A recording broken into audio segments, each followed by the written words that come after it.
अस्सलामुअलैकुम फ्रेंड्स, इस वीडियो में हम डिस्कस करेंगे लीनियर सर्च के बारे में।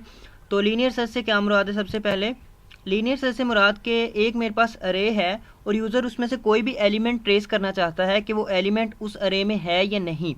तो उसके लिए यूज़र वो एलिमेंट इंटर करता है और हम एक कोड बनाएंगे। अगर वो एलिमेंट उस अरे में मौजूद होगा तो वो एलिमेंट का इंडेक्स नंबर रिटर्न करवाएगा, इसके साथ मैसेज के नंबर एग्जिस्ट के नंबर मौजूद है अरे में। और अगर नहीं एग्जिस्ट करता होगा तो नॉट फाउंड का मैसेज प्रिंट आउट करवा देंगे। ये एग्जांपल के तौर पे मैंने ये अरे ली हुई है। तो यहाँ पे इंडेक्स नंबर 2 पे 65 है। यूज़र इसने फाइंड में यूज़र ने यहाँ यूज़र 65 चेक करना चाहता है कि वो इस अरे में है या नहीं। तो ये मैसेज प्रिंट हम करवा देंगे नंबर एग्जिस्ट एट इंडेक्स 2। तो इसे C++ में हम कैसे लिखते हैं? यहाँ पे मैं साइज़ नाम से एक वेरिएबल लूँगा जिसमें मैं यूज़र से साइज़ इनपुट करवाऊँगा अरे का। यहाँ पे एक मैसेज प्रिंट करवा दें, इंटर साइज ऑफ अरे। यहाँ साइज़ वेरिएबल में हम इसकी वैल्यू इनपुट करवा लेंगे।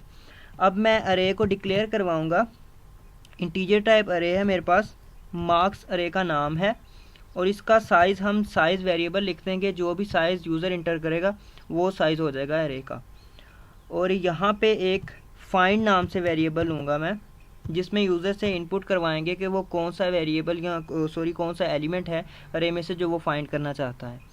अब यहाँ पे अरे इनपुट करवाएंगे, for loop int i is equal to 0, i is less than size. ये हमारी कंडीशन होगी, i is less than size. Size array का साइज़ और आई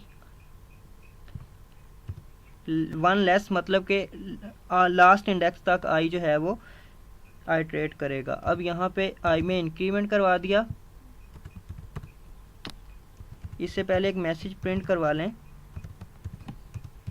इंटर एलिमेंट एट इंडेक्स, आगे आई। एंडल यूज़ ना ही करें, इसके सामने जो भी वैल्यू यूज़र इंटर करेगा वो इसी लाइन पे सामने प्रिंट हो जाएगी। तो यहाँ पे सी इन मार्क्स और आई इसमें वेरिएबल। सो ये मैंने अरे इनपुट करवा ली। इनपुट ये अरे यूज़र से इनपुट करवा ली। अब हम इसे ट्रेस करेंगे। उसके लिए मैं एक बूल नाम का बूल टाइप का एक वेरिएबल लूँगा, इसे मैं फॉल्स रख देता हूँ।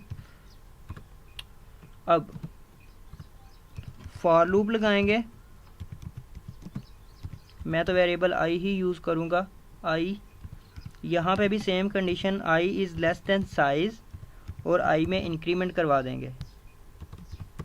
यहाँ पे कंडीशन यूज़ करेंगे, इफ़ मार्क्स आई, मार्क्स अरे का नाम और आई उसका इंडेक्स नंबर, कोई भी इंडेक्स नंबर है जो किसी भी इंडेक्स पे अगर वो एलिमेंट आता है अरे में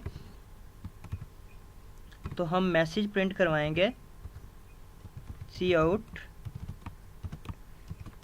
नंबर एग्जिस्ट्स।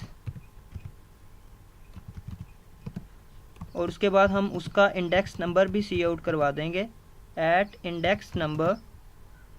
यहाँ पे आई सी आउट करवा देंगे क्योंकि आई ही वो इंडेक्स नंबर होगा जिस पे हमें वो एलिमेंट मिलेगा। तो यहाँ पे बूल को हम जे को हम ट्रू रखवा देंगे क्योंकि एलिमेंट फाइंड हो गया तो जे ट्रू। अब लूप से बाहर हम जाके मैसेज प्रिंट करवाएंगे, सी आउट, यहाँ पे एक कंडीशन यूज़ करेंगे कि इफ़ जो जे है मेरे पास वो अभी तक फॉल्स है, नंबर हमें फाइंड नहीं या नंबर हमें नहीं मिला उसमें से अरे में से, तो यहाँ पे मैसेज प्रिंट हो जाएगा नॉट फाउंड।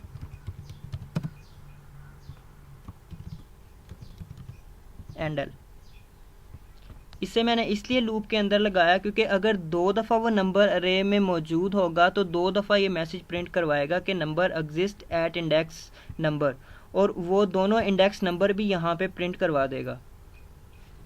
सो सबसे पहले ये हमने अरे का साइज़ इनपुट करवाया, ये अरे का साइज़ इनपुट करवा लिया, ये अरे मैंने डिक्लेयर करवा दी और फाइंड नाम का वेरिएबल जिसमें यूज़र इनपुट करेगा एलिमेंट जो उससे चाहिए या जो उसने ट्रेस करना है अरे में से। अब यहाँ पे फॉर लूप यूज़ किया इनपुट करवाने के लिए अरे, और यहाँ पे बूल जे फॉल्स, ये बूल टाइप का जे वेरिएबल जो कि मैंने फॉल्स से रखा, और यहाँ पे फॉर लूप यूज़ किया हमने नंबर ट्रेस करने के लिए। जैसे ही मार्क्स आई, मार्क्स अरे में किसी भी इंडेक्स पे अगर वो एलिमेंट आता है तो ये मैसेज प्रिंट हो जाएगा और जे है जो वो ट्रू हो जाएगा। इन केस अगर वो नंबर हमें नहीं मिलता अरे में से तो जे हमारे पास ट्रू नहीं होगा, जे फॉल्स ही रहेगा, क्योंकि जे ऊपर मैंने फॉल्स इनिशियलाइज करवाया हुआ है, तो जे हमारे पास फॉल्स ही रहेगा। और अगर जे हमारे पास फॉल्स होगा तो यहाँ पे कंट्रोल आके नॉट फाउंड प्रिंट करवा देगा। अब मैं इसे कंपाइल करता हूँ।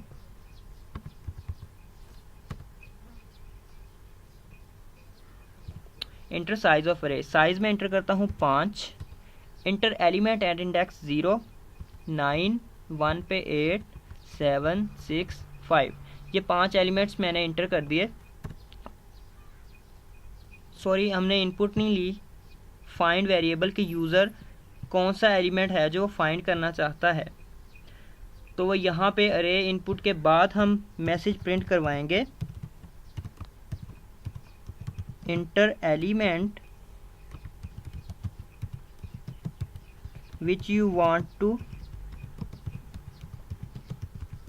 Find, enter element which you want to find, और यहाँ पे सी इनका वेरिएबल यूज़ करते हुए फाइंड वेरिएबल में उसकी वैल्यू आ जाएगी। दोबारा से कंपाइल करता हूँ इसे। 5, 9, 8, 7, 6, 5, ये 5 एलिमेंट्स इंटर कर दिए।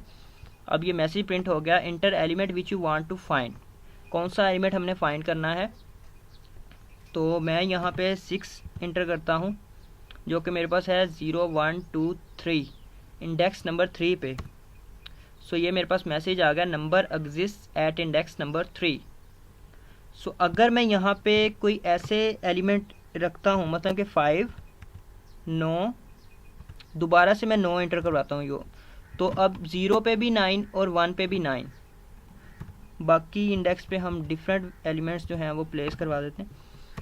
अब मुझे 9 फाइंड करना है इसमें, जो कि दो इंडेक्स पे मौजूद है, 0 पे भी 9 है और 1 पे भी 9। तो मैं 9 इंटर करता हूँ तो ये 2 दफ़ा मैसेज आ गया number exist at index number 0, number exist at index number 1, मतलब कि इंडेक्स नंबर 0 पे भी 9 है और 1 पे भी 9 है। जितनी दफ़ा वो नंबर उस अरे में रिपीट होगा उतनी दफ़ा ये मैसेज प्रिंट हो जाएगा। तो इससे हम ये भी फाइंड कर सकते हैं वो नंबर कितनी दफ़ा अरे में है। और अगर कोई नंबर अरे में एग्जिस्ट नहीं करता, हम उससे फाइंड करना चाहते हैं, तो अब मैं यहाँ पे 567 इंटर कर देता हूँ जो कि अरे में है ही नहीं, तो ये नॉट फाउंड का मैसेज प्रिंट हो गया। तो ये था हमारे पास लीनियर सर्च का सिंपल सा कोड। अब हम इसे ड्राई रन करेंगे और एग्जांपल के तौर पे मैंने ये अरे इनपुट करवाई जिसमें ये तीन साइज़ अरे का और ये 3 एलिमेंट्स हैं उस अरे में। एट इंडेक्स 0, 9, 1 पे 8 और इंडेक्स नंबर 2 पे वैल्यू है 7। सो मुझे फाइंड करना है इसमें से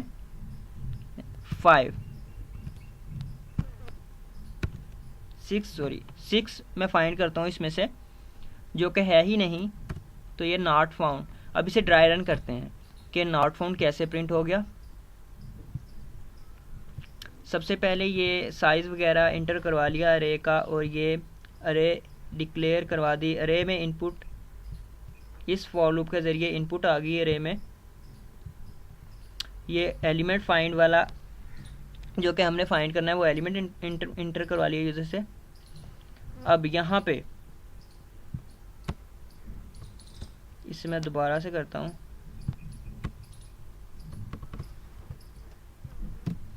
ड्यूरिंग फर्स्ट आइट्रेशन आई मेरे पास है 0, सो 0 लेस देन साइज मैंने इंटर किया था 3, 0 लेस देन 3 कंडीशन हमारे पास ट्रू है। सो कंट्रोल इस लाइन पे आया इस स्टेटमेंट को चेक करने के लिए। तो यहाँ पे मार्क्स अरे का नाम और आई की वैल्यू है 0, 0 इज इक्वल टू फाइंड में हमने इंटर किया था 6, जबकि 0 इंडेक्स पे मार्क्स अरे में 0 इंडेक्स पे वैल्यू है हमारे पास 9। सो 9 इज नॉट इक्वल टू 6 या 9 इज इक्वल टू 6, ये हमारे पास कंडीशन जो है वो फॉल्स है। सो ये स्टेटमेंट हमारे पास नहीं एग्जीक्यूट होगी। लूप सेकेंड टाइम आइटरेट करेगा with value of i is equal to 1। So i less than 3, 1 less than 3 हमारे पास कंडीशन ट्रू है। कंट्रोल यहाँ आया, अब आई की वैल्यू 1 होगी हमारे पास। मार्क्स 1, मार्क्स अरे में 1 इंडेक्स नंबर पे जो वैल्यू है, क्या वो फाइंड जो हमने एलिमेंट करना है उसके इक्वल है। सो 1 पे हमारे पास है value 8। So 8 is equal to 6। क्या ये कंडीशन ट्रू है? ये भी कंडीशन हमारे पास फॉल्स है। 8 is not equal to 6, 8 is not equal to 6। So अब भी ये कंडीशन नहीं एग्जीक्यूट होगी। लूप नेक्स्ट टाइम आइटरेट करेगा। यहाँ पे आई 2 हो गया हमारे पास, और यहाँ पे मार्क्स इंडेक्स में मार्क्स अरे में इंडेक्स नंबर 2 पे क्या वैल्यू पड़ी हुई है, क्या वो फाइंड के इक्वल है। यहाँ पे हमारे पास पड़ी हुई value 7। So 7 is also not equal to 6, ये भी हमारे पास फॉल्स है कंडीशन। सो अब लूप एग्जीक्यूट करेगा with I value 3। So 3 is less than 3, condition हमारे पास आ जाएगी फॉल्स। सो अब ये लूप एग्जीक्यूट नहीं होगा और कंट्रोल सिंपली इस लाइन पे जाके इस कंडीशन को चेक करेगा, क्या j is equal to false है। तो j अभी भी फॉल्स है, क्योंकि j मैंने इनिशियलाइज बूल j ये मैंने इनिशियलाइज करवाया था फॉल्स। सो ये उसी वक्त ट्रू होना था अगर कोई भी स्टेटमेंट यहाँ पे होती हमारे पास, मतलब कि ये अगर ये कंडीशन एक दफ़ा ट्रू होती, ये कोड चलता है एक दफ़ा, ये वाली जो स्टेटमेंट है अगर ये ट्रू होती हमारे पास तो ये j ट्रू होता। यहाँ पे तो हमारे पास ये स्टेटमेंट नहीं एग्जीक्यूट हुई, नंबर फाइंड ही नहीं कर सकते हम अरे में, क्योंकि वो नंबर है ही नहीं अरे में, इसीलिए ये j अभी तक हमारे पास फॉल्स है। तो इसीलिए नॉट फाउंड जो है वो प्रिंट हो गया।